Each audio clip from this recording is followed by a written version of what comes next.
my calculations are correct, when this baby hits 88 miles per hour, you're going to see some serious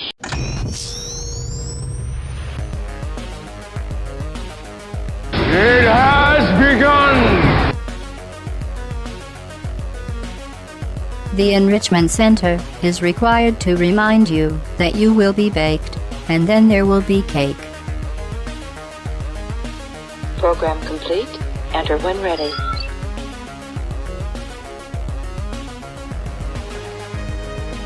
It's time for the week's latest news in tech, gaming, movies, TV, and all things geeky. Welcome to Geek News, Reviews, and Opinions. Welcome, everybody, this week to Geek News, Reviews, and Opinions. I am your host, Adam Mickelson, and we will be being joined by Romney and Aldo shortly. But once again, how is everybody doing on this wonderful day of May? We are finally past April. It's officially, or at least as far as I'm concerned, officially in the summer months. Are we happy about the weather right now? I think it's been great. I had a wonderful drive. I was able to listen to some podcasts. I was able to have a good weekend before finals started up. So we were able to get quite a bit done, and we do have quite a bit to talk about today. So hopefully you guys have had a good week. Hopefully your finals haven't been too bad. But thankfully, at least for some, they're over, right? They're done. You now have, hopefully, a summer where you can take some time off and relax. That's at least what one would hope, at least in the geek spirit. But in the meantime, we do have quite a bit to talk about today. So let's go ahead and just kind of go over the overview of the Tech Hour today.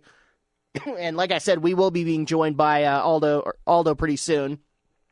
So we didn't have too many stories. Again, summer is kind of when gaming news tends to slow down, especially since there's not really a whole lot of games coming out around this time. And on top of that, the big three and a lot of the major companies are prepping for the Electronic Entertainment Expo, or E3, which is going to be in June, I believe. Yeah, it's going to be I think it's mid-June. So we have Nintendo prepping for that. We have Microsoft prepping for that. We have Sony prepping. And all in very interesting ways. So in the meantime, here's the stories that we were actually able to dig up. First of all, the only, to my knowledge, the only ever urban legend in gaming and geekdom has finally been confirmed. And that was after the video game crash of 1983, which was... Excuse me. For some reason, I got a bit of a cold. I apologize, guys. For some reason, Atari's E.T. was the straw that broke the camel's back and started up the video game crash. And because of all the bad luck and the fact that they didn't really sell that many cartridges, the rumor was that Atari had taken all of the E.T. cartridges that they had built en masse and took them out to a landfill and buried them. Kind of, a giant mass grave for E.T. The landfill has been confirmed, and it has been found, especially since that's going to be part of... There's actually going to be a documentary of the unearthing of this landfill on some of the original content coming to Xbox One. So that'll be interesting. I actually wanted to watch that documentary, but it's so cool. The only, to my knowledge, the only gaming urban legend has been this. That has ever been in everybody else's mind. I also found it kind of funny that not only was Microsoft doing this, but to people who follow James Rolfe, the angry video game nerd, he's his movie's based off this concept. Since E.T. is the most feared game by the nerd, and so they were going to cover this too. And I was kind of wondering, okay, well, how is this going to affect him? I don't know, but. Yes, we're going to be talking about the Atari E.T. landfill today. Second of all, we have the Mass Effect trilogy is coming to next-gen consoles, and with that, we did get an update for the Mass Effect, the fourth Mass Effect title that is supposedly coming out. We don't know enough yet, but supposedly BioWare is getting ready to bring that to next-gen consoles. We also have Nintendo's E3 plans, because... like a lot of people, and I think even we have said it a couple of times, Nintendo is not going to be coming to E3 this year. Instead, they're going to opt to do what they have done the last couple of years and do a Nintendo Direct that will air at E3, but it will also air online. This time around, though, they're doing a couple of interesting I want to say adaptations to Nintendo, because first of all, Nintendo Direct is not what they're calling it. They're actually going to be calling it, I think the last screen I saw of it was the Nintendo Treehouse, and they're going to do that big conference, but they're also going to have a lot of little conferences to announce both games as well as maybe even have some actual interviews with developers, things like that. So we might actually be able to see stuff from Miyamoto, what he's working on, stuff from Iwata, what's coming up in the Nintendo library, things like that. Oh, excuse me. So that'll be an interesting concept. And then finally, also, we are going to finally... I've gotten this request for quite a while, but I've never been able to find any worthwhile news to cover, and that was based on Disney Infinity. I did cover Infinity when it was coming out, and I also covered the Pokemon adaptation of it, and I don't know if that ever did come out, but I did cover Infinity originally. But I always have been asked by listeners, could you please cover more Infinity news? The problem was that I never really found anything worth covering. It was all, either minor updates or characters that I think I even said I knew were going to come to that game. But this time around, we are going to be covering some Disney Infinity news. Yay! Because they just announced an expansion pack, which is going to include... Wow, this has been something that people have asked quite a while. When Disney is going to include their other licenses. So when would we see Star Wars in Disney Infinity? When would we see Marvel? Well, this new expansion now includes Marvel superheroes, and we did get quite a few superheroes that are going to be announced, both for the for the main pack, but also additional heroes that are going to be coming out over time. So we have quite a bit to talk about there. But in the meantime, we do need to take a quick break, and we will be back to start discussing these stories. Hopefully, Aldo will be back, or will be with us at that point, but in the meantime, I will give my opinions. So sit back, relax, and enjoy as Geek News, Reviews, and Opinions continues.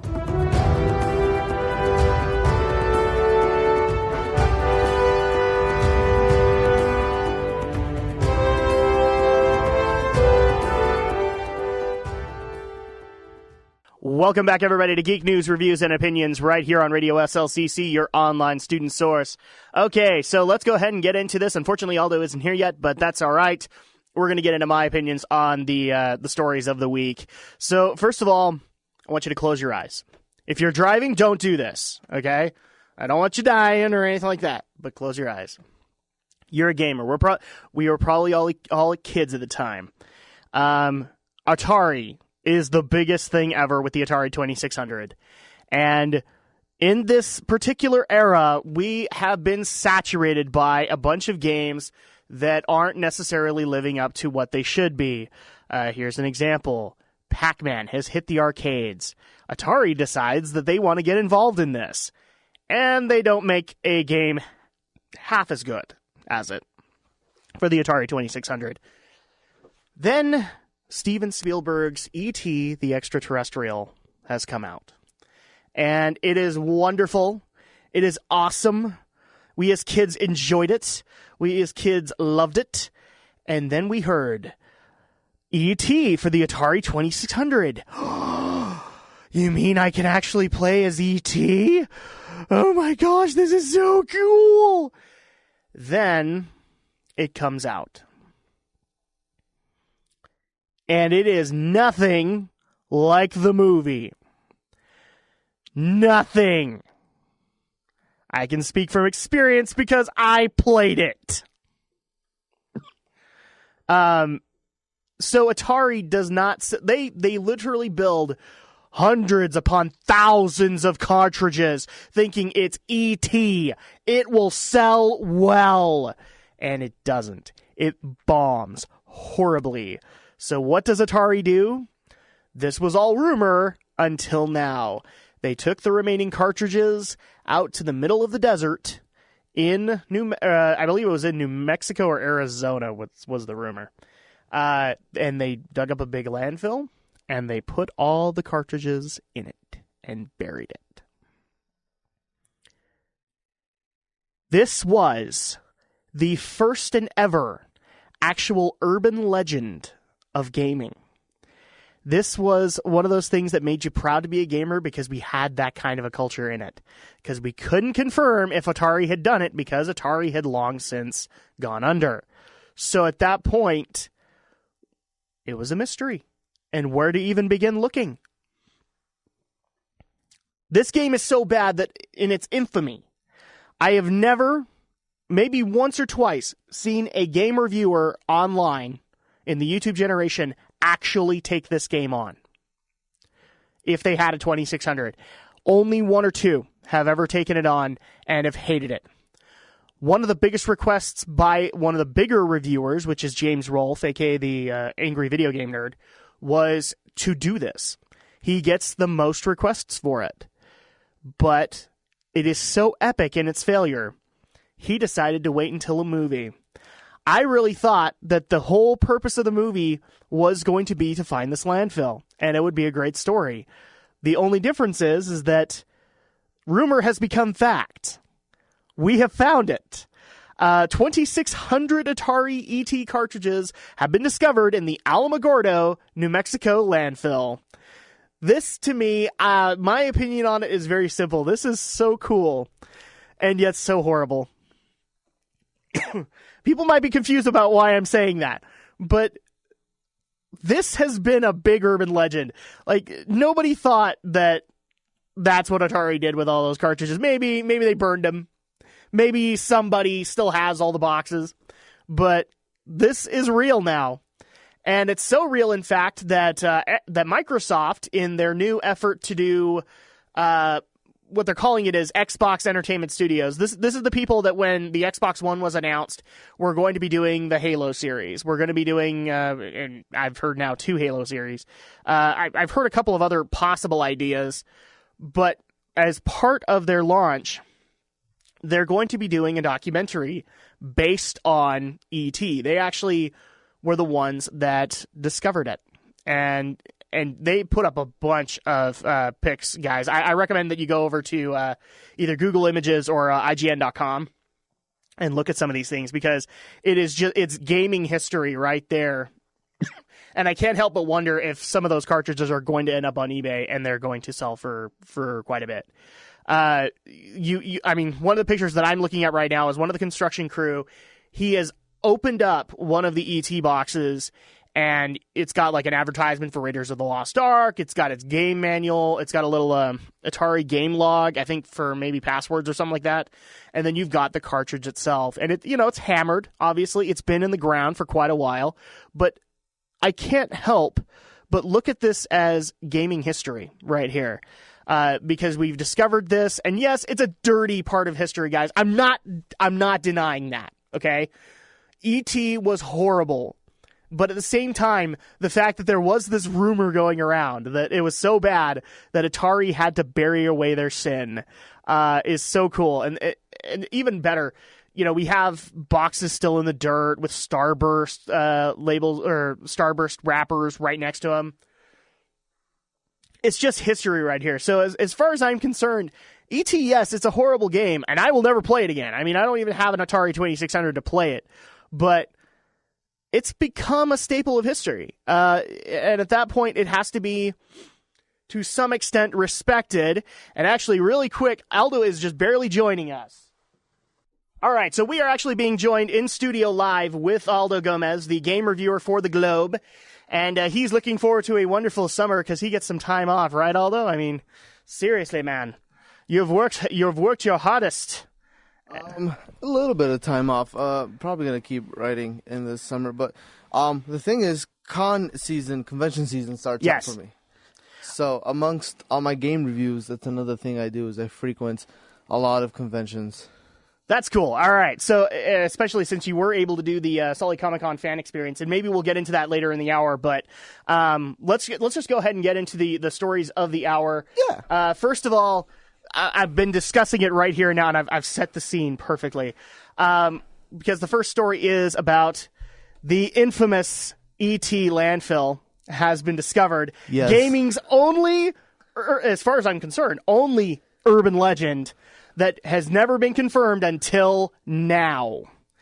We all thought it was crazy. Atari maybe just burned them or something like that. No, in the Alamogordo, New Mexico landfill, we discovered the ET cartridges, over 2,600 of them. Yeah, it's quite a lot.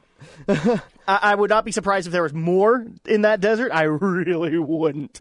And I might even get that wrong because I'm saying Atari 2600 and 2,600 copies. I might be wrong about that, but there's got to be hundreds upon thousands. I mean, this is the game that caused, in a lot of people's minds, it caused the crash of 1983. Yeah, this is what allowed for Nintendo to come in and rebirth the whole thing. And I can actually say beyond a shadow, I actually played this game. Okay, I have played it. I know it's suckitude for myself. Pardon my French, guys, but it is bad. I have played the 2600 Pac-Man. They're bad. But this was cool in the fact that it was like gaming's first and only urban legend. Yeah. We could never confirm it.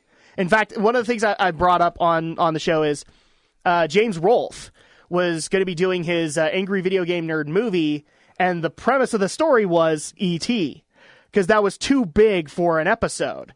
So at that point, I think the part of the story was they were going to discover where the ET landfill was. Well, now it's been confirmed. It's in real life. Yeah. And also, if you hadn't heard this, Xbox Entertainment Studios, the people who are going to be doing the Halo series and a couple of other projects that they have going. 347? Well, there's going to be 2 Halo series. I know that. No, I meant like the studio 347. Yes, they're now calling it Xbox Entertainment Studios. Oh, okay. For all that matters. You can't see my face, but that was just me going. Yeah. No, we could hear it. We were face palming right there with you, Aldo. But one of the things that they're actually going to unveil is the fact that you have ET's unveiling as a documentary. Xbox Entertainment Studios are the people who paid the crew to go out and discover the ET landfill. So they're going to be showing this on their entertainment market. I'll admit this is kind of motivation for me to get an Xbox One, but not by much. It's only one of those things where I'm like, I want to see gaming history right here, but for $500, yeah, no, that's an expensive ticket. No, exactly. I'll probably wait till it somehow makes its way to the internet. Oh, it will. You can bet it will, and somebody else will do it and probably go like more in depth than Xbox did. So that's obvious. But this is a cool piece of history, and so I did want to cover it today. The next story that we have going is I know you've been talking to me about it as well as many, many, many others. The Mass Effect trilogy has officially it will make its appearance onto the next gen. Yeah. So we will get Mass Effect 1, 2, and 3. Now, people are going like, really? That's the news? No, it's not. BioWare actually did come out and say a little bit more about Mass Effect 4. Yeah. We know it's in development. We know that they are pretty far into it. We don't have screenshots yet. Maybe they're saving them for E3. We do have a little bit of screenshots because they have confirmed this a while back, and the way they released their screenshots per se was fun, kind of like candid photos of the people working, and so they took the photos specifically with their computer screen facing the camera. Yes. So you could see them allegedly working, while they're saying hi or whatever. And people dissected those screenshots that they had on the because it was obviously, I mean, they obviously put those things up because you never saw like a work screen, like you never saw little toolbars or any Photoshop or any kind of things like that. You just saw full on pictures on the screen. So I mean, they were obviously doing that. Okay. So I guess here's the first question that I kind of want to bring up, because I'll be honest here, guys. Once again, this is Adam way far behind everybody else, but I have only beat Mass Effect 2. I have not played 3 yet. Oh. To my knowledge, I'm kind of surprised people want Mass Effect 4, because I remember the absolute carnage that came out because of its ending. So at this point, I'm kind of surprised that people want Mass Effect 4 and are excited for it when they were absolutely spewing hate on BioWare for Mass Effect 3. The thing is, it was a really unfulfilled promise, but the thing is, the whole journey from the very awesome beginning to the very, very crappy ending of 3 is just this absolutely fantastic journey. I played through all 3 games. I powered through all 3 games like in a week because I was that engrossed. And in fact, I'm actually gonna start a second playthrough where I'm gonna go complete Renegade and punch. Oh, so you went complete Paragon the first time around? Okay. Yeah. And that's usually what I do. But oh yeah, that's what I did in my playthroughs. I went all Paragon. But the biggest problem was with the ending was we had such big promises of completely different, radically different endings, different plot holes that would get filled, and all these things. And at the end of the day, it was just like, well, here's your ending. And the only difference is the color of these beams, and that's it. Yeah, and the most that I've ever heard is that the ending did get amended. I think not by much. Yeah, from what I heard, and guys, if you have not heard this, pause right now because I don't want to spoil this for you. But it's been a while. So at that point, I have heard the ending has been amended because originally it was literally ending the franchise. It was literally saying this can't go any further. And now I've heard that because of EA's pressure, they have amended the ending to allow for the concept of a fourth game. Not really. The biggest thing was I believe the ending destroyed the what are they called? Not the front runners. Whatever the big spaceship things that you use to like launch yourself from one end to the galaxy to the other. The mass drives or the Mass Effect. Something drives. I can't remember. Yeah, it's like the hyperdrives of this. But the original ending had those completely destroyed because it destroyed all the technology from the old race. Yeah. And what the new ending did was it showed that depending on what choice you chose,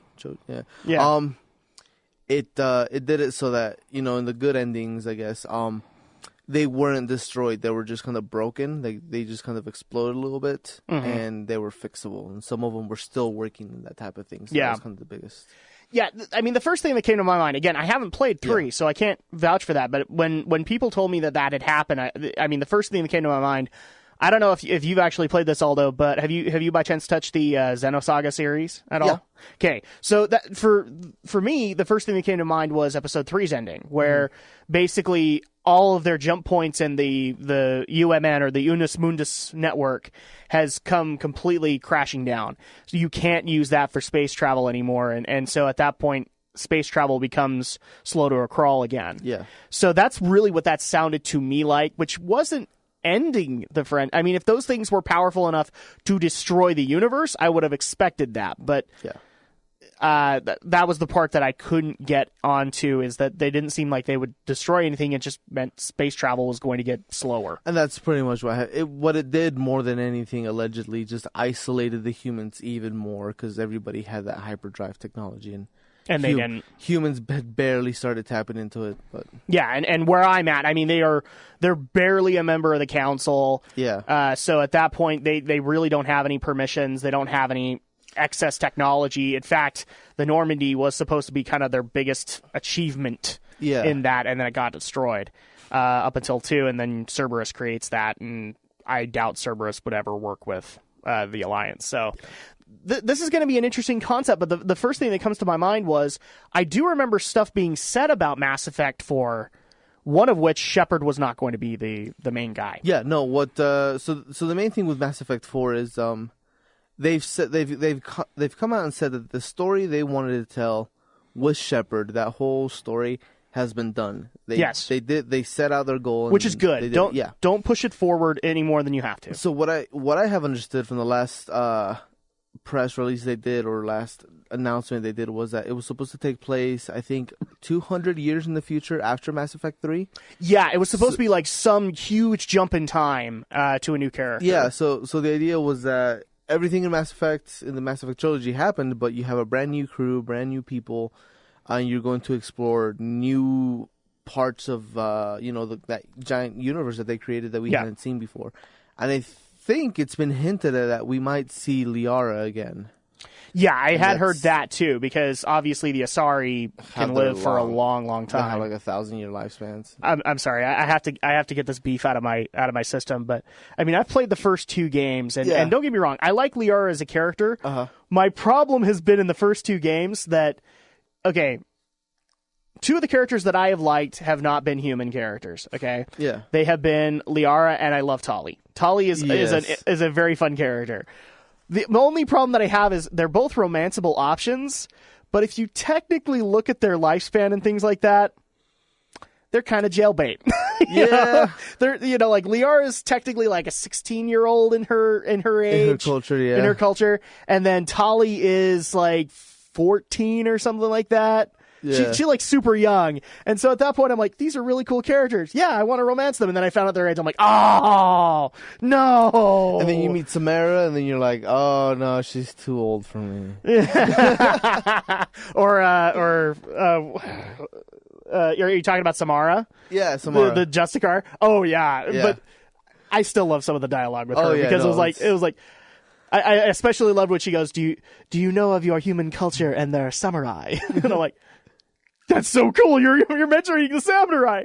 But yeah, it's so cool. I'm looking forward to finishing off the series, especially since from what I've heard, Liara kind of has to play a major role because I guess they really rigged the story that the canon romance that you go through is with Liara, because you are able to have that in 1, and then you're able to have something resembling a romance in 2 with Blair the Shadow Broker. Yeah, exactly. And then 3, she becomes romanceable again, and so that's supposed to be kind of the canon one. I think they've said that the 2 canon relationships that you can have. Mm-hmm. And I think they've said that the closest to the real canon is Liara, but the other canon one is whoever you say from Vermeer.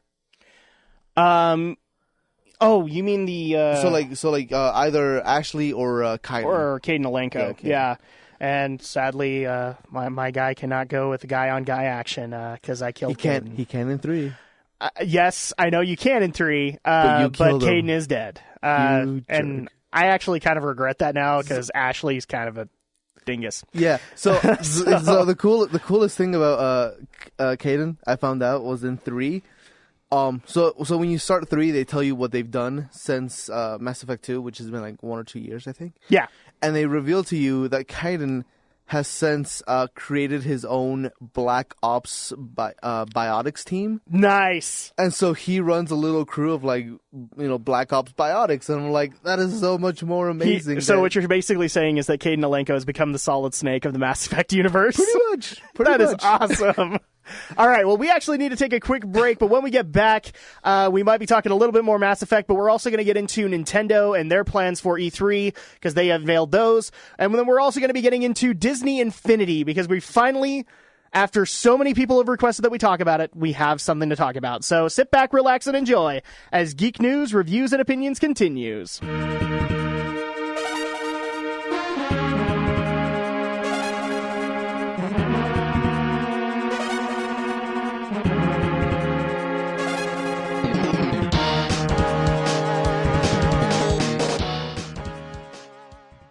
Welcome back, everybody, to Geek News, Reviews, and Opinions, right here on Radio SLCC, your online student source. So let's go ahead and shift focus here for a second. I know we were talking lots of the Mass Effect talk. We'll get into that hopefully later, but we still have some stories to go over. So first of all, Nintendo has announced that, yes, we knew this. We even said it a couple of dozen times. Nintendo's not coming to E3. No. Yeah, they're not going to fly out. But what's interesting is that they've decided to, they're going to do a Nintendo Direct, but it's no longer called that. The screenshot that I actually saw was that they were going to rename it because not only were you going to get the big press conference, but you would get a lot of involvement via that stream. Oh, it was the Treehouse Live, right? Yeah, it's like going to be Nintendo Treehouse or something like that. Yeah. So at that point, you'll get the major announcement press conference. Okay, we all expected that. And it's going to stream online as well as at E3. We're also going to get the added option of kind of the best way I could describe it was we were going to get kind of like what a lot of game companies in the US do, like Dev Diaries, where they bring out the developers and interview them. So at this point, we might actually get stuff with Shigeru Miyamoto. We might get stuff with Retro. We might get a few other possibilities there, as well as like Mario Kart 8 developers, because Mario Kart 8's getting ready to come out. Which they did a direct for it as well. Yeah, they surprised everybody with that. Like, I didn't even see an announcement happen for it. No, that was the weirdest direct they've ever done, too. I don't even know how to describe. First of all, let's get into that a little bit. The customization for the cars, I saw that coming. You know, eventually they were going to do something like that. I was just surprised that they did a lot of like generalized tires and generalized cars instead of really digging deep into the Nintendo lore and giving us maybe like a Captain Falcon car or something like that. You know what? Well, that's kind of the thing, though.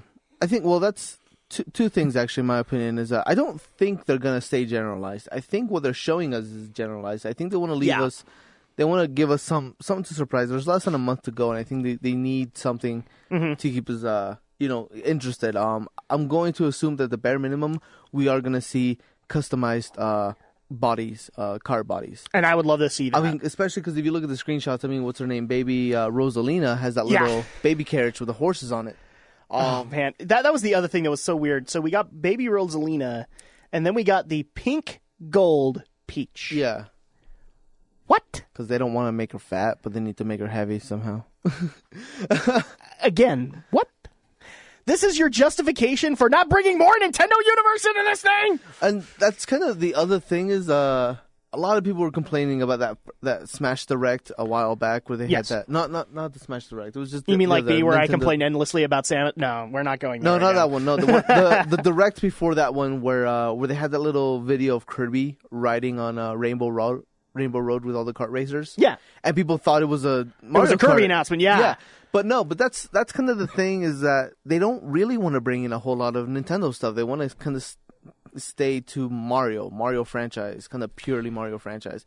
Yeah. And it makes me a little sad because I would love nothing more than to see Link in a little Epona-themed kart. Oh, that'd be so cool. Or even just have him riding Epona. Yeah, you know? I just want to see Toon Link. As a little DLC pack. Yeah. Just do it. I just want to see little Toon Link throw that boomerang and just like get or all even the better, make the King of Red Lions a kart. Oh my gosh, yeah. Do Toon Link. If you're gonna go with Toon Link, yeah. That'd be awesome.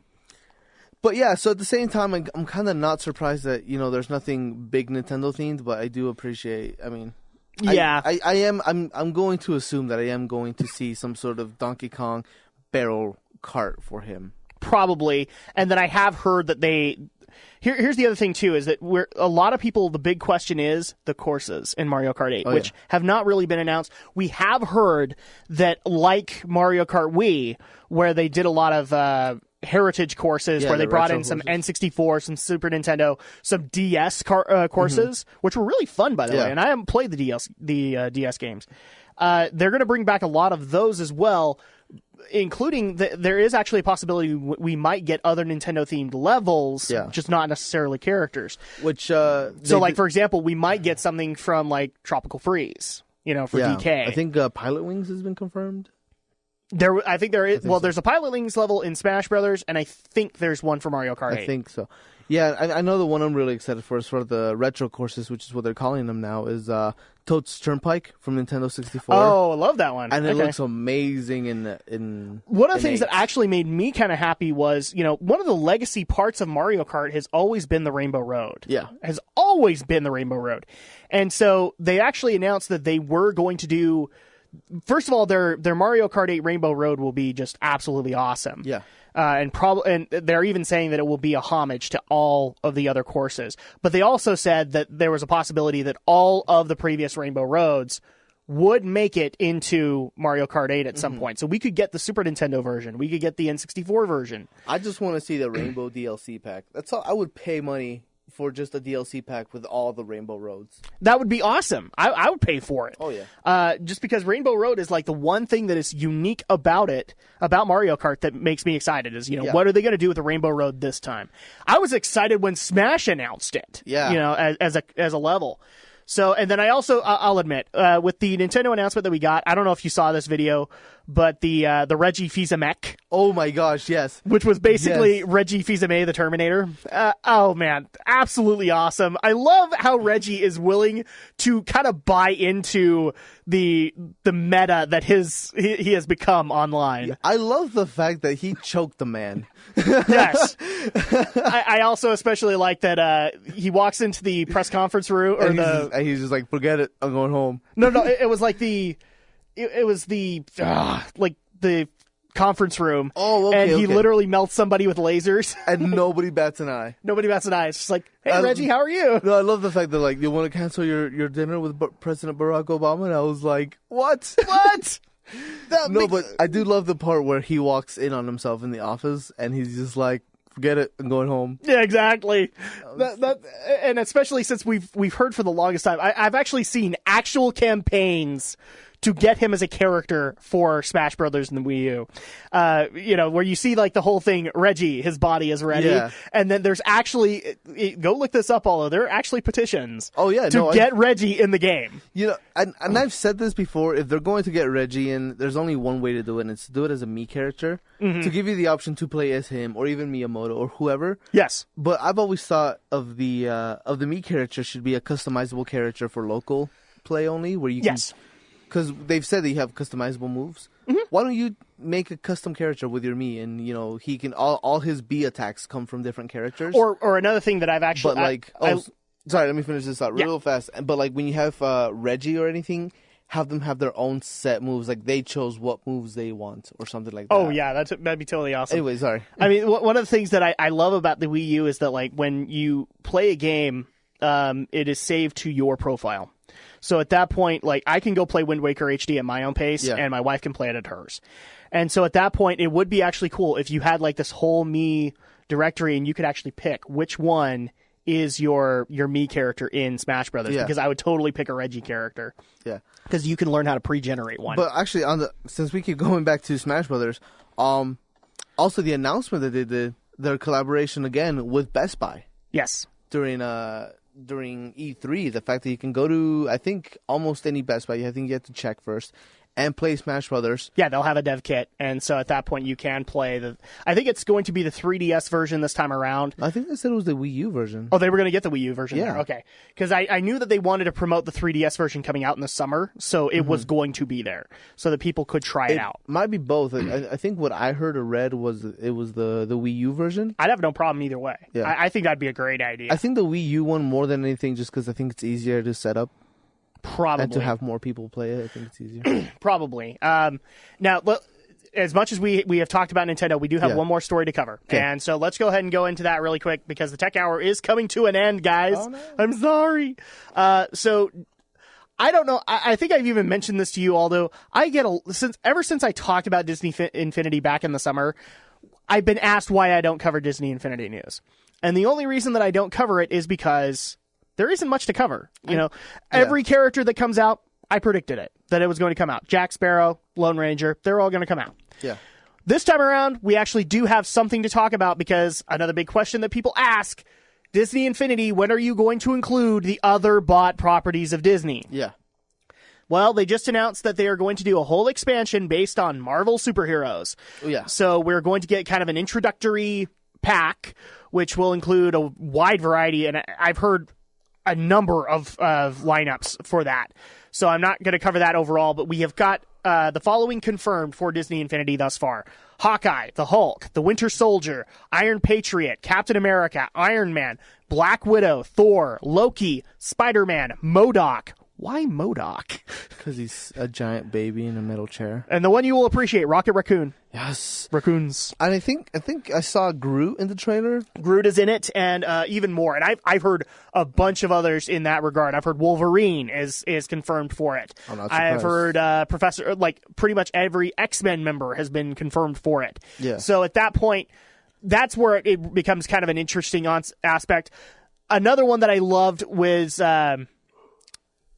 because of Agents of S.H.I.E.L.D., Clark Gregg was going to be getting his own. We were going to get Agent Phil Coulson. They need to do that. Well, we did. We got Phil Coulson in Lego Marvel. We did. We did get Agent Phil Coulson. And that was awesome. He did have the giant gun that he used to try and kill Loki. And they even got Clark Gregg to come in and voice him. That's awesome. I especially love that they brought him in for Ultimate Spider-Man. Oh, as much as I dislike Ultimate Spider-Man, I actually did appreciate Phil Coulson being. Oh, that was awesome! Yeah. I especially like the best moment of him in that show was the second episode where he's getting totally involved into his school principal role, and so literally Nick Fury comes down. And he's like, I would love to be able to help you out, boss, but I've got to take care of this bake sale, and I've got to take care of the gym, and I've got to take care of all these other budgets. I got to meet with a PTA. And then Nick's only response is obviously, get a hold of yourself, man. Do you realize who you work for? Sorry, boss. And then he finally goes back into S.H.I.E.L.D. mode. That was the best scene of that whole series, as far as I'm concerned, when it came to Phil Coulson. But I guess the real question here with Disney Infinity is, do you have Disney Infinity at all? It got developed here, and I think a few of the Globe members have met with developers of Infinity. I was supposed to interview one of them, but he backed out last second. It was kind of sad. Aww. But no, I haven't played it, but it's mostly because I'm not into the whole toy accessory thing. Yeah, it's kind of a unique thing, I think, to kids right now. I wouldn't even say to kids, because I know a lot of my friends, a lot of the Big Shiny Robot crew, which are mostly almost middle-aged adults, are all like in the early 30s, late 20s. A lot of them actively collect the Spyro stuff. Yeah, and I have met other podcasters that have actually gotten into Skylanders, mainly because of their kids, but they've gotten into it. Yeah, but no, I haven't played it. I don't really have any interest in it. I'm kind of against. I already have a strenuous relationship with DLC, and as much as people don't want to admit it, that's all these games are. It's pretty much it's DLC with a physical item. And I kind of not for it. See, that's actually a little shocking to me, because I do know that like a Pokemon hybrid was supposed to be coming out for this genre. I don't know if it ever did. It did come out. It was called Rumble Arena or something like that. Pokemon Rumble Arena, something like that. The cool thing about it though was that you didn't need to buy the figures. You could get essentially all 600 something characters in the game without having to purchase any of the figures at all. And the cool thing about it was if you did by any chance buy any of the figures, they came on as a separate character, and you could actually save your stats to those. So they came, like a level 1 from in-game said, just as an example, say it had 5 attack and 5 speed and 5 defense. Yeah. If you got the actual figure from like GameStop or anything, it would at level 1 have like 15 attack, 15 defense, and 15 speed, just an example. So I mean, there was a little bit of incentive, but Pokemon at the same time was like, we already make tons of money, so exactly. I mean, there's not really a whole lot of reason to motivate that, because they already have. I think it was one of those things where they dabbled their toes, they put their toes in the water for a little bit, but for the most part, they were like, man, we already print money. We don't really need to like fight over these two guys. Pretty much, yeah. And actually, we are almost out of time for the Tech Hour. We're actually being joined by Romney, so we can't really get to him just at the moment. But in the meantime, we are going to take a quick break, and then when we come back for the Entertainment Hour, we've got quite a bit to discuss. Where there wasn't really a whole lot of gaming news this week, we have plenty of entertainment news. So everybody sit back, relax, and enjoy as we return for more Geek News, Reviews, and Opinions. Rubber-dubber. I aim to misbehave. If you test me, you will fail. Calm down, Doctor. Now is not the time for fear. That comes later.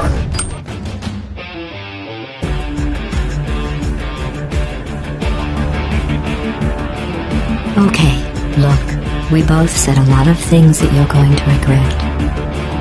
But I think we can put our differences behind us.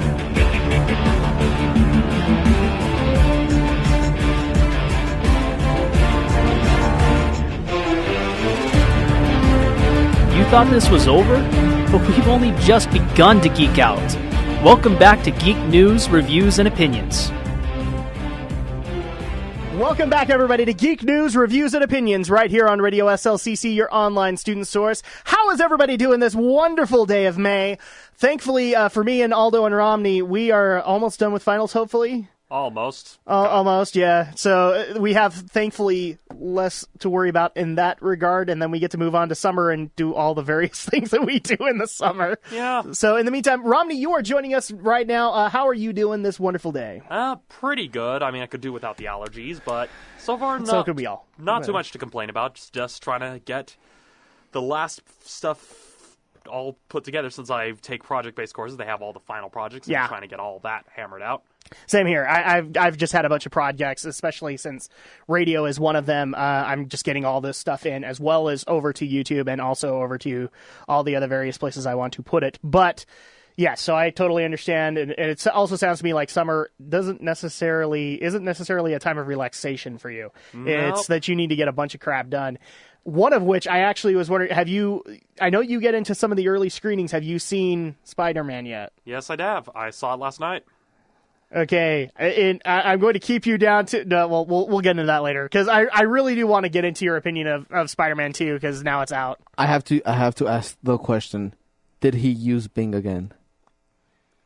You don't really see much computer or anything really in this particular film, so I didn't Good. really see anything. You do see a YouTube... This anti-Microsoft comment was brought to you by Aldo. Yeah, you do see a YouTube mock-up. It's not meant to be like it's like a fake YouTubing, but it's like a fake YouTube channel that he refers to. It's actually it's weird. It's weird. I just wanted. I think he does the joke right where he asks him what's he been up to, and he's like just web design or something like that. No, it's not something like that. I can't say too much because of what he's looking up on the internet actually is a key thing to the plot. So right, no, but I mean I think Harry, at least in the trailers, Harry asks him what he's been up to. A lot of the stuff they had in the trailers they weren't in the Ooh, film. I like really. it. Yeah. All right. One thing I can say, in the trailer they show in the scene where he's fighting Paul Giamatti's character, you see in the background on the building that says follow the Daily Bugle on Tumblr. It's not in the film. That was an Easter egg that they had only in the trailer. Oh, really? Because okay. there was an actual Daily Bugle Tumblr account they made to promote the movie, and that was something that I kind of noticed. That's not there. I guess that was just meant to pique the curiosity. I wonder what's actually going to pop up on Tumblr if I type it in. Makes you wonder. All right, so we actually have quite a bit to talk about, and then we will get into Amazing Spider-Man 2, because I do want to get your opinion on that before it hits Romney's reviews, or if it probably has. Well, it hasn't hit it yet. It will be going up this Friday. Okay, so we do have quite a bit of news. First of all, we're going to be talking about Marvel. They're finally going to do it. They're going to kill Wolverine.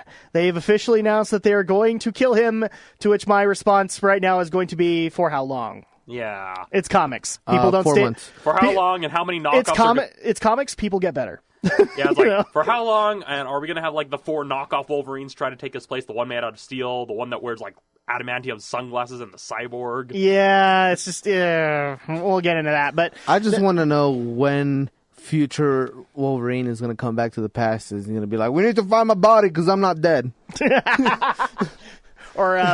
Or you can even go the angle of the PS3 game that came out for X-Men Origins, where it's he comes back, he's a skeleton, he's just reforming himself, he's reaching out of the ground. Everybody thinks he's the zombie apocalypse. He's not. It's just Wolverine. Yeah, of course, zombie apocalypse would take on a different context. It would be the Marvel zombies. No, not even the Marvel zombie, but it's it's the villain Apocalypse as a zombie. There's many contexts that it could take. It could indeed. But, so we have that. We also have Bob Hoskins. Unfortunately, the news broke yesterday that he passed away, so we will discuss that a little bit. We also have 2 big announcements that happened this week, and we are going to get into them. First of all, yes, I know, we've covered this quite a bit, but it's official. Zack Snyder is doing Justice League. It's confirmed.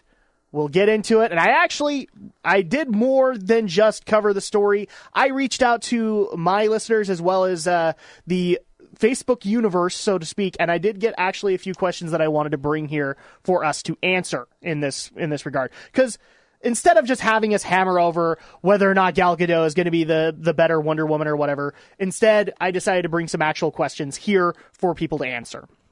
The other is, and this is the part that was so exciting for me this week, J.J. Abrams came out and announced the Star Wars Episode 7 cast.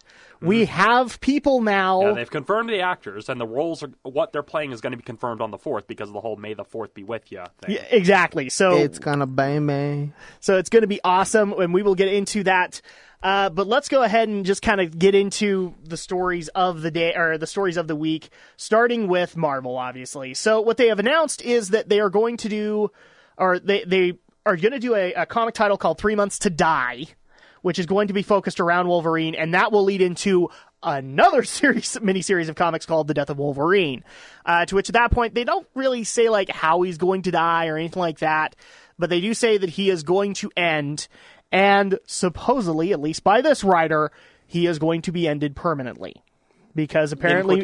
In quotation marks. Again, guys, it's comics. People get better from death all the time. Yeah, well, not always. Just if they're a major superhero, they get better. If they're a civilian, no one cares. Like, for example, I hate bringing this one up, but Leanne Harper did not get better. Yeah. Or Uncle Ben. Or Uncle Ben. Can I just say something real fast? Didn't they do a story at one point where like they brought his brain back to life or something? I'm not sure. I know they did that with Xavier in the post-AVX stuff where... I know they did that where one. like Red Skull took Xavier's brain. I had heard there was some weird offshoot comic that they actually did make Uncle Ben a Spider-Man villain. Like he was brought back. That might have been the Ultimate Comics, though, because the Ultimate Comics played around with like cloning people, bringing me back because they... Okay. And so that might have been the Ultimate Comics. I know there was the What If, where it was like, what if Aunt May had died instead of Uncle Ben, and kind of explored how comics are weird. Yes. I've been saying that a lot this week. Yeah. But, quick thing, at FanX, there was some booth in the vendor area was doing a little dance party thing where they had a whole bunch of people in cosplay dancing. Yeah. I actually had some footage, and it'll probably be up on YouTube up later this week. It's not set to happy, is it? No, I don't think so. Let me know. I'll put it up. Getting so sick of that song. But no, there was this black Spider-Man cosplayer who walks out into the middle of the circle with a box of Uncle Ben rice and just falls to his knees and starts crying, and that was his dance. Oh my gosh! And I laughed so hard. All right, so I'm sorry, I'm done. There you go. But I mean, honestly, here's the opinion that I have to have on this concept. Wolverine obviously is probably the one character that Marvel could not figure out how to kill. The Ultimates universe has killed him. But they basically came up with the whole concept that you have to basically annihilate every cell in his body. Or keep his head separate from his body, at least. I hadn't heard that part, but I do know, like, in Ultimatum, they had to basically just destroy every cell of him before he could die. So that was an interesting concept, but Marvel has not killed him, ever. Yep. So at that point, but here's the thing, too. Wolverine is probably one of the most popular X-Men. So honestly, he's not staying dead for long. Nope. They're gonna bring him back. Why are they trying to kill him now? To get people to buy comics. I mean, look at what happened with the Death and Return of Superman and how many people bought all those issues. Okay, good point. Uproar. Marvel tried recreating that with the death of Johnny Storm, but that didn't work. Because they copped out 2 issues later. I tried reading Future Foundation. Marvel copping out? The 2 best deaths that Marvel has ever had, in my opinion, and that have the most effects and consequences on their universe, has been Spider-Man twice. Once in the Ultimate line, when he Are you talking about the Superior Spider-Man? That's what I was going to go to next, which was actually one of the better ones. They did cop out a little bit, and it did just actually... Peter Parker is back to being Spider-Man again, like a year later, though. Yeah. But that's the longest they've ever kept him dead, apart from Ultimate Spider-Man, where he died permanently in what was probably the most times I ever cried while reading a comic book. Yeah, I'd heard that, and then he got replaced by the new Miles Morales, the new one. So that actually...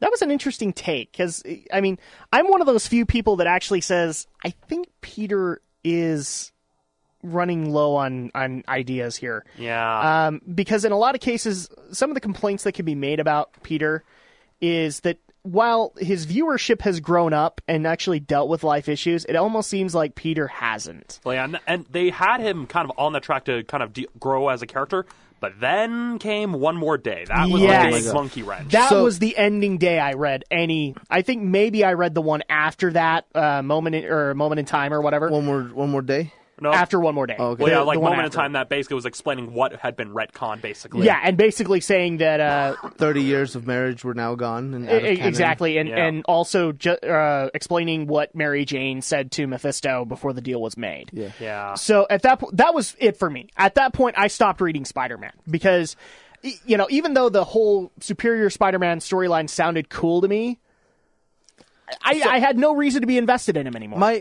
My comment to you would be read Big Time Spider-Man. Okay. Because Big Time Spider-Man does this thing where it kind of resets him and brings him back down to a level where it kind of gets him back onto the whole, having a day job and juggling everything. Except, this time he has the added stress of being an Avenger, and so it's actually a really, really cool story arc. Well, and I've also heard that his stuff in Civil War, which even though I read One More Day, I actually haven't hit Civil War yet.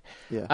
I've been waiting to get that on Comixology to read it, but I have heard his stuff in Civil War is really good. Civil War was what could have given Spider-Man years, hundreds, not hundreds, dozens of years of just new material from Civil War, because that's when he revealed he was Spider-Man. Yeah. And just think of the hundreds of storylines you could have done with now that he was married, his identity was revealed. All of a sudden, you have how many years of villains who now know who he is? Exactly. And even that, if they wanted to break up the marriage with Peter or Mary Jane, and they could have just had it. Because this is one criticism a lot of people point out. Instead of having Aunt May just shot by the bullet and him trying to save her, just have Mary Jane assassinated. Because the villains know who he is, and it would have been a more organic thing. But the part that even made One More Day harder for a lot of people, and I'm one of them, was up until that point, Aunt May had been going through a lot of crap. I mean, her life had literally just started circling the drain. Because if I remember correctly, she lost her house, her apartment was crap. They had... I mean, it was like the dingiest apartment I've ever seen. Her health was waning. She was so far out of touch that she actually couldn't relate to going to the supermarket was a big thing for her. Peter had to go along. She was not in a good place. So actually letting her pass, that was the part I was screaming about in One More Day. Let her pass. She has had a hard life the last couple of months. Let her go rejoin Ben, and then the Mephisto deal happened, and I went, I have lost any respect I had for Peter Parker. Yeah. But it's okay, because now she's married to J. Jonah's dad. Yes. Comics are weird. Yeah, that's really the best way to answer that. But, we did divert, so... I mean, are we shocked that they're going to kill Wolverine at all? Not really. No. I mean, they're trying to basically build up hype wherever they can. That's kind of my only thing is going to be how long. Yeah. It's going to be a month before they bring him back. I guarantee you, a month tops, he's back. I just love the fact that somewhere out there is some kind of I don't want to insult or degrade them, but there's some sort of new non-nerd just freaking out, going oh my gosh, Wolverine, they're going to kill Wolverine! Just as I got into comics. And then they're going to bring him back with a katana, and then he's going to start decapitating mutants and saying, there can be only one! Yeah. That actually would be funny. Either that or he'll basically play Twister with the Grim Reaper and find a way to get back. Hey, whoa, we're not talking Deadpool here, man. Dude, that was totally an awesome reference.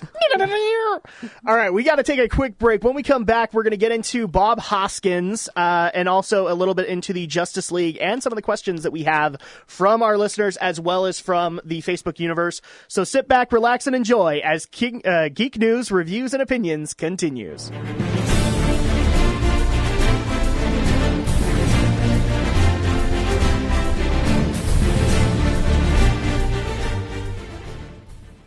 Welcome back, everybody, to Geek News, Reviews, and Opinions right here on Radio SLCC, your online student source. And so our next story of the week, we have, unfortunately, some bad news to cover. Because this literally broke yesterday, but Bob Hoskins, who I've known for the better part of my life. I mean, I've known he's done a lot of movies. He has unfortunately passed away. He had a little bout, or he had a bad bout with pneumonia, and he was 71. So, I mean, that's not going to work out very well when you're that age. Yeah. But I'm sad to see him go, especially since, in my life, he's had very hit or miss roles. I mean, obviously, as gamers, we can all go to his regretful performance in Super Mario Brothers. Yeah, but most people probably usually go to his performance as Eddie Valiant in Who Framed Roger Rabbit. Yeah, Who Framed Roger Rabbit. I personally go to... I'll actually admit this on the air to a lot of people. I don't like Hook. I don't like it. But the one thing that I can take away from Hook... Who was he in Hook? He was Smee. Oh. And he's the only thing I can take away from Hook as liking. And it's kind of funny, given the rumors of how Dustin Hoffman and Bob Hoskins agreed to play Hook and Smee as a gay couple. And yes. When Spielberg was not happy when he found out. But you can really see that in the whole dynamic, especially the whole... It doesn't matter. I still see it. I mean, they are a couple. They act like a couple. Yeah, why else would Hook keep them around? Pretty much. And so that's one of those roles that I can I can affectionately walk back to, even though I don't like Hook. I don't like Robin Williams in it. I don't like Dustin Hoffman. I don't like a lot of the cast there. But I do like Bob Hoskins. My only problem with this was, think back to Harold Ramis when he passed away. The internet did everything in their power to respect it. In fact, I still remember reading a comment in a forum post that made me laugh, because at that point it's like, Egon should be happy because now he gets to become the mold he so loved, kind of thing. Yeah. That sounds insulting, but it was a homage to Egon, because that's how a lot of us remembered him. But at this point, the internet did the opposite, because the first thing I actually saw come out was this was like a conquest, because Dennis Hopper has also passed away, and so 2/3 of that infamous cast are gone. And I'm just like, guys, he's known done for other stuff. Yeah, he's known for so much more than that. I've known him as Eddie Valiant in Smee. I loved him as Eddie Valiant. I mean, he's the one thing of Roger Rabbit I can walk back and say I love. And I know that he's done a bunch of other things. I think he was part of the whole Joe Pesci, part of the Goodfellas, things like that. And I remember him in Unleashed, that Jet Li movie where he was basically the mobster. And he was also... Aldo's just barely showing us a little screenshot of Roger Rabbit saying goodbye to Eddie. It makes you cry. It's a picture of Roger Rabbit holding Eddie's hat, and above him it says "So long, Eddie," and he has a little tears. Well, at least he's with his brother now. Exactly. So I just find it kind of ironic that literally the day before the news broke, the Nostalgia Critic uploaded a video talking about what you may not have known about Who Framed Roger Rabbit, and kind of analyzing all the Easter eggs and everything. And I haven't watched that movie yet, or that video yet. I'm gonna watch it when I get home. But it made me happy that Bob Hoskins has more than just Mario Brothers to go off of. That was, even he admitted, he hated doing that, or he regretted doing that role. Yeah. So at that point, there's so much to remember him, but the internet wants to remember the one piece of crap he did. I guess it's kind of a bit of a divide between the gamers and us film people. Because a lot of us film and animation people latch on to Roger Rabbit, and even some of the gamers I've seen tend to latch on, but I guess the more diehard gamers latch on to anything video game. Exactly. And it sucks because I'm one of those people that admits I like bad movies, and it's mostly for the cheese factor of it. So I mean, I actually really enjoy Mario Brothers. As bad a movie as it is. It's just one of those films, what could they do with it? There was nothing they could really do with it. It was dead on arrival. And especially in the 90s when it came out, early 90s, right? Or was it late 80s? Late 80s. Yeah, late 80s, early 90s. So, I mean, at that point, nobody really knew what to do with it. When it came out in theaters, and we saw the midnight showing of it. So. Oh, my gosh. Well, yeah. I was probably too young, but I know some of the comic books that I have that are old collector stuff, but secondhand ones. They had full page ads for the movie. Yeah. So I mean, it's they tried to do what they thought was going to sell tickets. And I mean, the only thing that was really accurate to the games was one wall pattern that they decided to bring from Mario Brothers 3, and the other thing that was accurate was the two henchmen are actually named after the Koopa Kids. Yeah. That's all that's accurate to it. And I agree with you, Aldo. If you walk in and that's just a schlock fest, you enjoy it. Oh yeah, it's just when you walk in and go, it's Mario Brothers. Oh my gosh, that's when you get disappointed. Exactly, but I do tend to latch on to Roger Rabbit because I think that more than anything, that was my first exposure to Bob Hoskins. But more than anything, that movie was one of those movies where I went back to it time and time again, and every time not only did I find new Easter eggs, but it just kept getting progressively dirtier and darker. See, one of the parts that I'm actually kind of giggling at is because you brought up the Nostalgia Critic. The first thing that came to my mind is we are all openly admitting that we watched Roger Rabbit as a kid, and therefore we are part of the generation that the Nostalgia Critic calls forever damaged by Jessica Rabbit. Yeah. Well, of course, more of my damage came from the anime boom. So. No, yes, that's true. That too. Yeah, but I probably have to agree with that one. And here's the thing too, Jessica's not the thing I would walk away with from that movie. It would be Bob Hoskins. I loved his role as Eddie Valiant. It felt so great as a noir.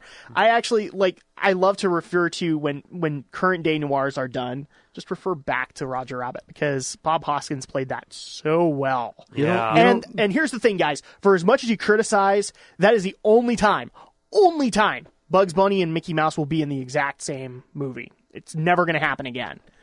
That's just the bottom line of it. Unless Disney buys out Warner Brothers. Which is probably not going to happen. Which is a great segue into our next story.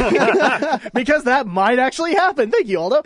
So, we have been talking about this for quite a while. In a lot of cases, we've been talking about it in the Batman versus Superman stuff.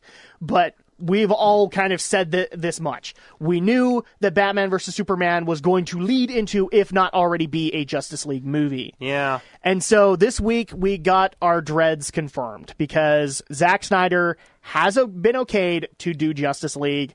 We do know that Henry Cavill, Bruce Affleck. That's about what's going to happen. He's going to be Bruce Wayne. Ben Affleck and Gal Gadot will be returning.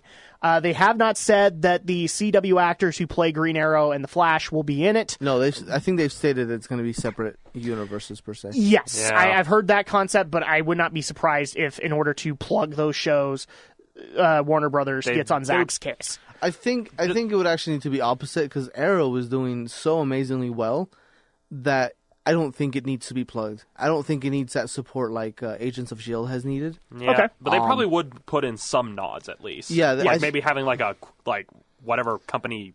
Mention things are going on in Star City. Yeah, I don't watch Arrow, so I don't really know. Oh my gosh, you need to. But I can imagine them doing, if they wanted to somehow connect them or anything, I could imagine them doing some sort of nod going on, talking about that rich kid in Star City, or Starling City as it's called. Mm-hmm.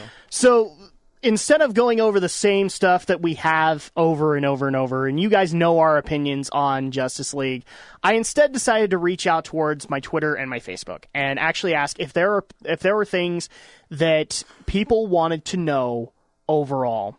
And here's the funny thing that happened, because at the time that I did it, Episode 7 got announced. Wow. And so not only did I get Justice League questions, but people were also sending me Episode 7 questions. So we're going to be doing that too with Episode 7. But there were a couple of questions that came up over and over and over again. Mm-hmm. So first of all, our feelings on Zack Snyder being the director. Well, to be honest, like, what more can be said? I mean, sometimes he does an okay job, sometimes not. Like when he's working from a material he's adapting, he can do an okay job, but my friend Dylan Griffin over on Movie Mezzanine put it best when he said that he only understands things on a surface level. Yes. But then when he tries to do original ideas, like with Sucker Punch, he crashes and burns. And so really, when it comes to Zack Snyder as director of Justice League, kind of, The problem is go ahead, Aldo. Oh, nothing. I was just going to say, I don't... See, and I agree with that. I think when Zack Snyder tries to go deep, he tries to go like Inception deep, but he loses himself after like the second level, and he's like, what do I do now?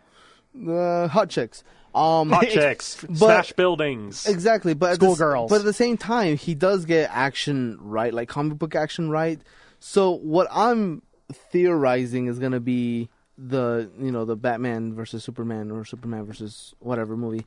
I'm going to imagine that it's at least like an hour of Batman and Superman, and then it just ends up in one all full-blown scale fight between Batman and Superman with all these heroes coming in because there's so much destruction coming in. Yeah. And then it just turns into a free-for-all. And then kind of like a Godzilla, like all-out monsters attack sort of thing? Yeah. Kind of. And it's interesting that they have Wonder Woman announced, because then you have the Trinity. Well, they've also announced, I think they've announced somebody for Cyborg. Yeah, they've announced Cyborg. I think they've announced Flash.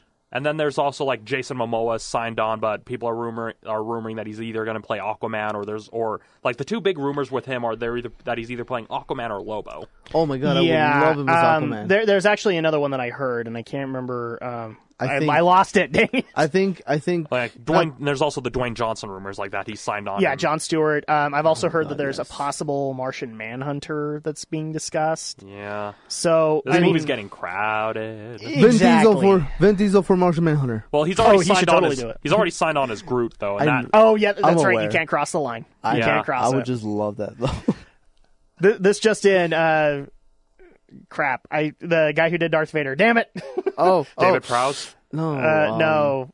James Earl Jones. James Earl Jones as Martian Manhunter. No. So that would actually be really good. For my JLA. This is JLA.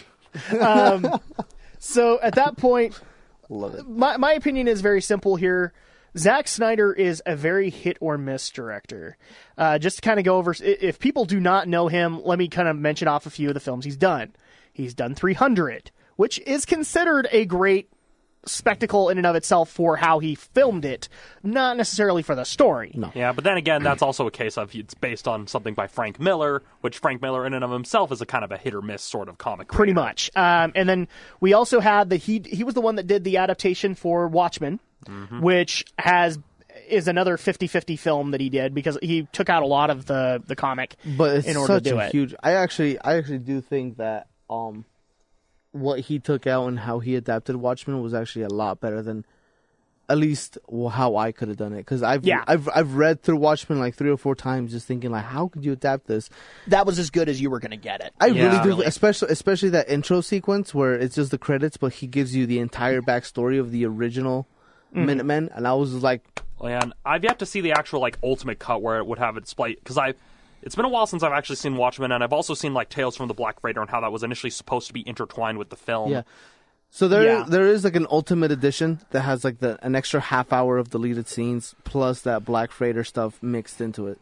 So at that point, so he's done Watchmen, but he's also had misses. And the fact that you bring up Sucker Punch, I actually got warned in advance, so I didn't see it. Yeah, my dad and my brother dragged me to it because they're the kind of people that, let's watch bad movies. They did it with me with Sucker Punch, and they also dragged me to Last Airbender. Thankfully, we went to dollar theaters, but it was still an annoying thing. And my dad liked it, but mostly because of the schoolgirl outfits. I will still argue that in my opinion, I will opinionate that Sucker Punch is a really good movie. You just have to really let yourself get sucked into it. No, and you know what? All of that actually brings up an interesting concept because this surrounds Zack Snyder's career, is that he's hit or miss in a lot of cases. A lot of his movies are 50-50. Yeah. Some people love Sucker Punch. I haven't seen it, therefore I don't have that. Some people love and hate Watchmen. Some people love and hate 300. And so at this, and even better, Man of Steel, the last one that he did, I have literally looked everywhere online. That is the one film where it's down the middle, 50-50. People love it, people hate it. Mm-hmm. It was so 50-50 that the Nostalgia Critic eventually did his video with Angry Joe, and Nostalgia Critic approached from the negative end, and Angry Joe approached from the positive end. And I loved how they ended it. It's just like, you can have whatever viewpoint you want on this movie. It's just our opinion, and it's not a bad thing to have this opinion. So at this point, that's kind of my concern with bringing in Zack, is that he has such a hit or miss career that maybe you could put him just solely in charge of Superman and let him work on that. But now he has other characters that he could potentially mess up. And Warner Brothers is kind of making a mistake of trying to have him oversee everything. Like, they're trying to have him basically direct all the films instead of doing what Marvel does, where they have the one director over the Avengers films, Joss Whedon, and then they let other directors handle the other characters. But Warner Brothers, they're really desperately just trying to catch up and saying, hey, wait for us. At the bare minimum, we know we're not going to be disappointed with whatever fight scenes are in there. No, we will get good fight scenes, but we also knew we were going to get them with Joss Whedon in the Avengers. I actually was not that sure about that. I was kind of worried. But that's because I've never known Joss Whedon for a fight. I've watched him in Buffy, Angel, Firefly. I knew that he was going to have something. Yeah. But again, I guess part of it is that with Avengers, there was just a lot more build-up in general to the film, as opposed to Warner Brothers just trying to start with the whole crossover, team-up movies right out of the gates. So yeah, I kind of wish that they would put a little bit more movies in between. And we actually it has been announced that there will be 9 other films that will go to other superheroes and things like that. So I would like to see maybe a few of them before Justice League, but they've made their decision. They've already blinked on a couple of the release dates, and so they're not going to give up the release date they have that's competing with Captain America 3. I do think the other thing is, because they don't want to look like they're copying Marvel, even though they are, I think they're trying to go the inverse route to kind of separate themselves from it. They're trying to go we can do this differently. Okay, so this actually goes into the next question that I did get asked. And I thought this would be an interesting one because a little youngin' actually asked me this. How much slow motion is there going to be in Justice League? Well, she already knew there was going to be a lot of slow motion in Justice League. But since she's getting into comics for the first time, she actually asked a very legitimate question. I'll admit I tried to answer her, but my knowledge of DC is actually kind of limited. Same here. who were the original JLA. And so, to my knowledge, the original JLA were the 5 that get mentioned. So, Superman, Batman, Wonder Woman as the Trinity, and then you had Green Lantern and the Flash as the 4th and 5th members. I don't know if that's entirely accurate. I wonder if Aquaman was put in there also. Yeah, he was. Most of my memory of the Justice League comes from the animated series that DC did, but then there was also kind of the stuff, because I know like there was like Superman, Batman, Wonder Woman, Aquaman was another one, Flash was another one, and in my experience there was Green Lantern, Hawkgirl. And unlike the Marvel Universe, where some people actually weren't Avengers, in the DC Universe, it's actually kind of expected that at some point, if you're a DC hero, you become a JLA member at some point. Kind of, yeah. You become part of you get sent up to the Watchtower. As far as memory serves, I want to say it wasn't just those 5. I want to say it was actually 7 of them. That was kind of my question, is whether or not Aquaman qualified and whether or not Hawkman qualified. I actually would not say Hawkman. I do believe, if anybody, I do believe that Martian Manhunter was one of the original members. I believe that. But since they haven't really been able to do anything with Jean outside of JLA. Yeah, exactly. Yeah. He had his own series for a while, but it really, because basically his series in and of itself was almost effectively just yet another detective comic. He was just hiding out as a human on Earth. Yeah. Because I actually recently read like the comic that was his origin story and just literally, basically, it was the equivalent of being zapped out of your living room to another planet. That's how he ended up on Earth. Which actually, the idea of an alien detective isn't bad. There's a comic book series out there called Resident Alien, which is about an alien that crash lands on Earth, and he's the detective doctor. It's actually really cool. Anyways, but they changed the roster changes so much. I do want to say you do for sure have Green Lantern as one of them. And I want to say almost for sure that you do have Flash, but I'm almost certain that Manhunter was one of the original founders. I wouldn't be surprised if he was. I mean, like I said, the only way they were able to do actual stories with Jean was bringing him into And I want JLA. to say Aquaman, but Aquaman kind of falls in a little bit of territory because I don't know if he was really in the Justice League or if he was just King of Atlantis. He's kind of more in the reserve territory where it's like not so much like an actual member, but if it's something that they need his help with, then they would call him. Well, and they've even admitted, Aquaman was hard to write because at that point the power that they gave him was kind of dinky, and so at that point you've had Aquaman evolve in really, really weird ways. I mean, they had that one point where he got his hand cut off and he was wielding a hook and he was totally against humans, where he's kind of an anti-hero. And then he had aquakinesis. Yes, but I'll actually say, because Aqualad had the same problem too, and I'm a Teen Titans fan, I actually liked what they did with him and since the Teen Titans didn't really have a magic-based superhero at that point, they took him and actually made him one and made him into Tempest. So at that point, and I think that's even been done with Aquaman as well. So that's kind of the iffy part, is that I don't know if he was ever actually an original member. I know he was brought in. Like, some people actually say he's an original member because, you look at the Super Friends and they're all the original. No, they're not. Not necessarily. The Wonder Twins weren't, Yeah. Though I do want to say the that 2 kids and the dog weren't. If you read Justice League War, which is the New 52 reboot where they formed the Justice League again, Aquaman probably has the greatest entrance I've ever seen of anybody because they're all in the middle of this fight, just fighting all these demons. Okay. And next thing you know, Aquaman just hops out of the water with a couple demons on his spear, and he lands on the coast, and he looks at the rest of the Justice League members, and he's like, is there a leader here? Because I elect myself. And I was like, yeah. Okay, that would be pretty awesome. I mean, the most recent thing that I've read as far as Aquaman that was pretty awesome was after being told for many, many, many years, I am finally going to read in Blackest Night. And so I do like the fact that he becomes a Black Lantern, and that's an interesting story. That's how it starts out with him. And then one of the other questions, and this is a big one that I got asked, and I'm going to bring it up to both of you because it's a what if. And then we're going to end that out because we're going to go ahead and take a break. But we know the cast thus far. Mm-hmm. We also know the possible people who have been announced thus far. If you could either replace or recruit somebody, like a new hero, if you could either replace somebody or recruit somebody, who would that person be? What hero would they be? And why would you do it? That's a tough question, mostly because of my relative unfamiliarity with the DC universe. Mm-hmm. Blue Beetle. Who would play him? Oh, as far as who would play him, I have no idea. You would need some sort of young Hispanic. And that's well, that narrows it down. Aldo, I elect Aldo Gomez.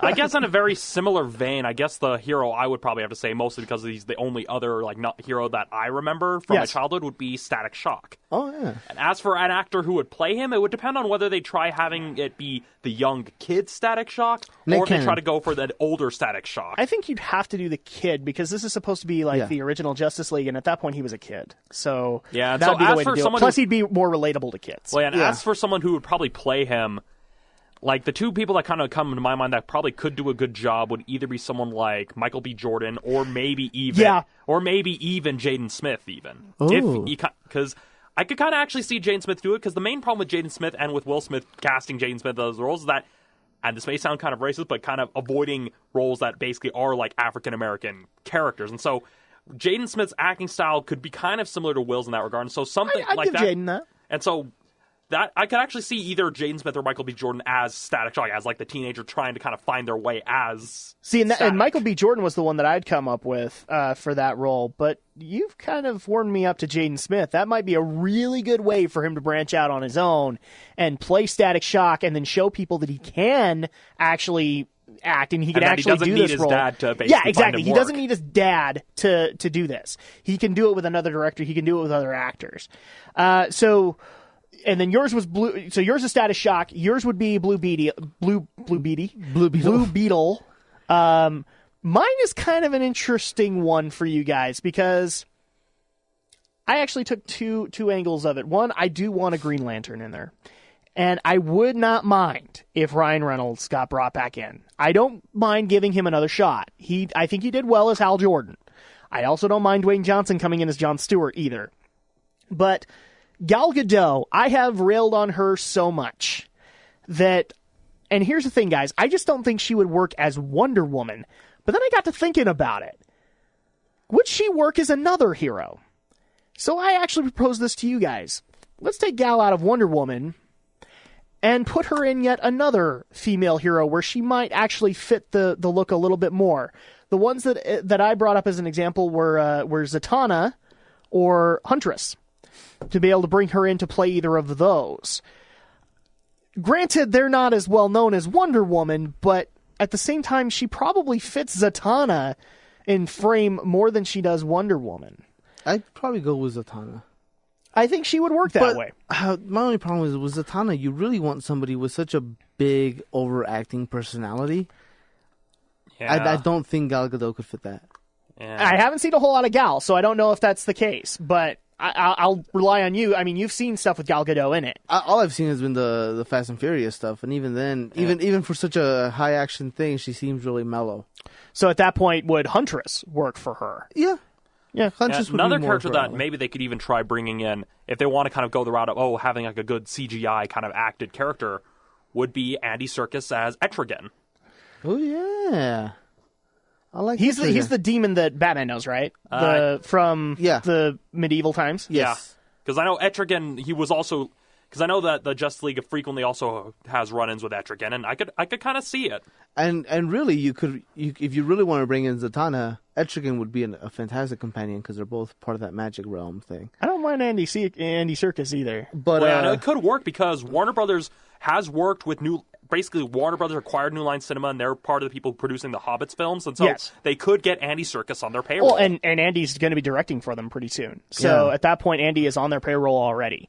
But in the meantime, these are a couple of the questions that we did get asked for Justice League, but we actually got asked a lot more with Star Wars. But we do need to take a quick break before we get into it. Yeah. When we come back, we're going to get into Star Wars Episode 7. The cast has been announced. It is all exciting. So sit back, relax, and enjoy as Geek News, Reviews, and Opinions continues.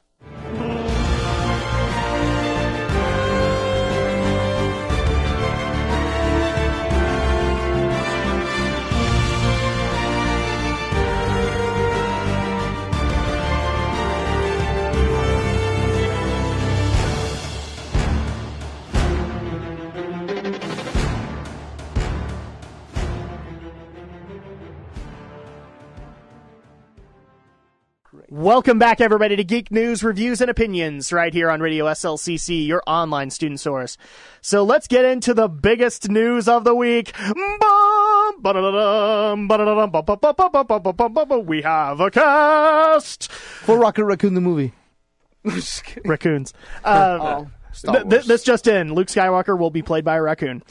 So at that point, yes, the Star Wars Episode 7 cast has been announced. The part that was the most intriguing for me is the returning original cast. Mark Hamill, Harrison Ford, Carrie Fisher, Anthony Daniels, Peter Mayhew, Kenny Baker, they're all coming back.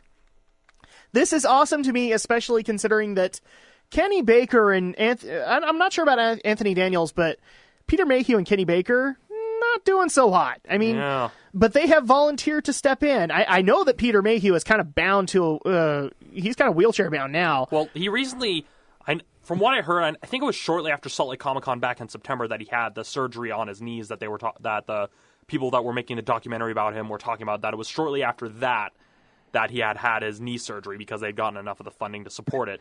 Yeah, so they have said that he will be donning the Chewbacca outfit again, and he will be an active role, so that it's not like he's just going to be, the chief on Kashyyyk or whatever. He's still going to be with Han. And the other thing that we also got announced was Han is the central character in this first episode. I don't think they said central, but I think they did say that he did have a lot of things would be based around him. A big part. Yes.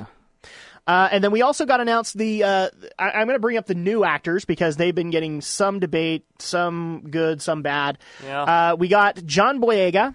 We have Daisy Ridley. We have Adam Driver, Oscar Isaac. The one that threw me off, which was Andy Serkis, has been announced for Episode 7. Domhnall Gleeson. I'm probably murdering your name. I'm sorry. And then Max von Sydow have all been announced, as well as the original stars, and all the original stars will reprise their roles. So Mark Hamill will be Luke Skywalker. This is going to be based, I think, 30 years after Episode 6. I think so. So Mark Hamill will be Luke. Carrie will come back as Leia. Harrison will be obviously Han Solo, and then Anthony Daniels will once again get horrible carpal tunnel syndrome playing C-3PO. Hopefully they do something better for him. I hope so. But yeah, the new actors, I haven't heard a whole lot on them. I'm more interested in Andy Serkis is coming to play this. Who is he going to be playing? Yeah, that's an interesting question because they're not going to be announcing who's playing what until the 4th. So what I want to see, and hear me out on this, I want to see Andy Serkis as the villain. I want to see him as a bad guy. I want to see a bad guy. Well, this would be an interesting concept because the Benedict Cumberbatch rumor where he was Cumberbatch. Sorry, I get it wrong all the time. Benedict Cumberbatch was supposed to be like the supposed apprentice of Ian McDermott. Yeah, that we didn't know about. And then there was even rumors of Adam Driver being cast as the villain as well. So. Yes, so at that point, that'd be interesting if Andy Serkis was like the mysterious apprentice. Because what I want to see, I mean, up until this point, every villain that we've had has been kind of classed and placed. I mean, with the exception of Grievous, who was half machine. Mm-hmm. And even Asajj Ventress, who was probably the most feral of the Sith that we've seen up to this point, was really... If you don't count Maul. I mean, Maul was pretty feral. Well, Maul was kind of just in one bit. Yeah. But I'd want to see a very creature-ish Sith, or just villain. I don't even think it has to be a Sith. I would just love to see some sort of creature that's like that bad that would play to Serkis' strength. If Andy played him, yes, he has to be very visceral. He has to be very down there. I mean... As much as I don't want to say, I want to have Gollum as a Sith, I kind of want to have Gollum as a Sith. Exactly. Like, I don't want Gollum, but I want Gollum, if that makes sense. I would love to see just some sort of weird Sith with his lightsaber. Or even without the lightsaber sort of thing. Could be kind of in a similar position as the Emperor, like later on where... Oh, yeah. Yeah, where he's just a Force user. Or even a role kind of like Grievous or Boba Fett. I was going to call him Boba Hutt, but that's not the right thing. Hey, Boba. I don't think the helmet would fit. Exactly. No. Just a thing like that where it's their mission to hunt down like lightsabers or like those are their trophies. That would be cool. I want to see something like that. Yeah, I would love to see some Mandalorian lore if they actually have them. The other thing also that was interesting to announce is that they did say, because one of the biggest questions has been, will the expanded universe play into this? J.J. Abrams has said no. Yeah, they've pretty much officially, like Lucasfilms officially declared that they won't be canon with the movies, and that's why. And they're canned. You can't even do those, which is really funny because one of the Episode 7 rumors was the whole story of Han and Leia having twins. Both have Force potential, and one of them goes down the dark path. So that was one of the rumors supposedly that was going to happen. That is not canon anymore. Nope. You can't do it. They're all going to be released under the Legends imprint now. Yes. Yeah. So at that point, we have, that was going to actually be a really good story if they did it, but now I'm kind of interested to see what JJ is going to do, because apparently he's been working on this for years. So it started back in 1983 with the first J.J. Abrams fan fiction. When JJ was 10 years old and he was writing, and then Han becomes a Jedi. But that actually kind of makes me sad, because things like Kal Katarn, Dash Rendar, they're no longer canon anymore. Well, no, or they weren't canon to begin with. I think it's more specifically the stuff that takes place after Jedi that's not canon, because I know Shadows of the Empire, that had Lucas's approval, and so that one was probably considered canon. Yes, but like the Zahn novels are like the Timothy Zahn novels, like the stuff that takes place after Jedi is pretty much kind of being done away with, mostly to kind of keep things simple, because they want to try to create a new cohesive, unified universe. Pretty much. So at that point, that's also been announced. The other part that was interesting, and I did not see who is going to play it. She's not in the new actors or the new actresses, but there is a little girl cast, and I just want to get you guys' reaction on this, because it threw me for a loop. They're going to do a story where the granddaughter of Obi-Wan Kenobi comes to Luke. It's weird. What? I'm not very well versed in this. This is the Alec Guinness Obi-Wan. This is the one that was like totally devoted to the Jedi Order. And we find out that he actually wasn't. Unless it was part of some sort of Camino cloning plot, maybe. Well, it's also you do also have side stories. Like I said, I'm not super well versed in the extended universe, so I don't know anything about that much about Obi-Wan. But you do also have people like Kit Fisto and what was her name? The Twilight girl. Shakti? Shakti. No. Are you talking about the one from Clone Wars? The blue one, yeah. Anyways, but her and Kit Fisto. Adigalia? No, not Adigalia. You're close, though. You're close. I can't remember the name. But her and Kit Fisto had a relationship when they were Padawans. I thought that was Shakti. No, it's not her. Anyways, but they had a relationship when they were Padawans and early into their actual Jedi states, but they realized that they were going off of the path, so they had to go back on it, and they separated and they split up. But that is one really popular piece of extended universe lore, was the fact that they almost were a thing. Yes, but because of the dedication to the Force and the Jedi path, they didn't. So and they're not the only ones. Exactly. So a lot of Jedis have had run-ins with I think one or two have actually become full-on Sith before they came back to Jedis. Yes. So I wouldn't be surprised about it, but I would want to see how they explain it. Yeah. How they explain it. Yeah. They're gonna have to really find a way, because much to the chagrin of everybody, the prequels are still canon. So they are still canon. And on top of that, here's the thing. This is based on the Alec Guinness Obi-Wan, but Ewan kind of upheld that. So he is very devoted to the Jedi Order. So at that point, you still have to explain how this could have happened. And guys, Clone Wars is not canon. So the romance thing that Clone Wars did with him and the leader of the Mandalorians, that's not canon. That's not how this happens. Wait, did they say that the Clone Wars cartoons are not everything canon? Aside from the prequels and the original 3 are not canon? Because whatever. Yeah, because at that point, Clone Wars isn't. Rebels won't be. Force Unleashed, any outside canon, JJ has said he does not take any inspiration or canon from any of them. So it's just one of those things where I have this problem where none of it's real anyway, so I shouldn't care if it's canon or not. It's Star Wars, guys. But at the same time, it does kind of bother me. But at the same time, I really don't. It's like that episode of The Simpsons where they're talking about superheroes, and Bart Simpson goes but it doesn't really matter because these guys aren't real anyways, and everybody in the comic book store goes or Big Bang Theory also did something like that, where they actually tried to go into comic book lore. But Ayla Secura, that's her name. Ayla Sakura, really? Yeah, wow. Her and Kit Fisto had a thing. Kit Fisto. That actually is kind of surprising to me. Well, that kind of dismisses the allegations Harry Plinkett had. But in the meantime, unfortunately, we have run out of time. So as much as I wanted to get into the questions, we've run out of time. They weren't huge. It's just what stories would you like to see from the continuity and things like that. But we will hear on May 4th, which is going to be Sunday. So we will hear a bunch of news from what JJ is saying. A bunch of news. It'll be Sunday. Sunday. Get all your Star Wars news. May the 4th be with you. Yeah, I'm not joining the bit. No, you're not.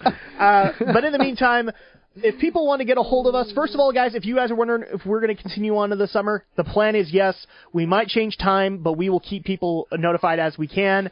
This is also I'm also going to try very hard to rush this out into the YouTube verse this weekend so that we can at least get this episode up. But in the meantime, if people want to get a hold of, say, Romney, how would they do that for you? Well, you can find me on youtube.com/Studio Phantasma, and you can tune in this Friday and Saturday for my reviews of The Amazing Spider-Man 2 and Legends of Oz: Dorothy's Return, respectively. Okay. And you can also find me on Movie Pilot under moviepilot.com/ROMNE. And I also started a Facebook fan page, so go to facebook.com/Romney's Reviews, like it, and you'll get updates on what I'm doing on with the show. Gladly. I'm glad to hear that. Aldo, how do people get a hold of you? I'm on Twitter, Aldo531, or you can find me on YouTube, or actually my own website, boardoffline.net. Board Offline, okay. .net. And that'll have links to my YouTube stuff when that YouTube stuff starts going up. So. Yep, and then the YouTube is Anime Overdub ES. Yeah, that's also the other project I have with my buddy, and that stuff will also get posted on the Board Offline. So. Yep. So for people to get a hold of me, you can do this a couple of ways. If you want to get a hold of me directly, you can go to Twitter and twitter.com/Drak, DRAK2326. That's the best way to get a hold of me directly. You can also go to if you want to email the show directly, you can go to geekyweek@gmail.com.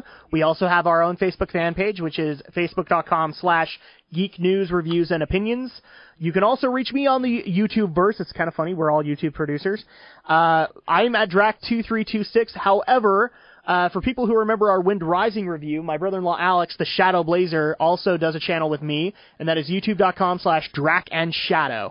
Literally just Drak and Shadow, and you can see our Let's Play content as well as movie reviews, and we're actually getting into game reviews and a bunch of other stuff. So that's the best place to get a hold of us, and we have run out of time. So in the meantime, hopefully we'll be back next week, but this is going to be where we kind of go into the limbo and whether or not time is going to need to be changed. Yeah, because next week is finals weeks, people. Exactly. Oh. So for the meantime, if we do not see you next week, we will see you soon. But this has been Geek News, Reviews, and Opinions. Everybody have a great week.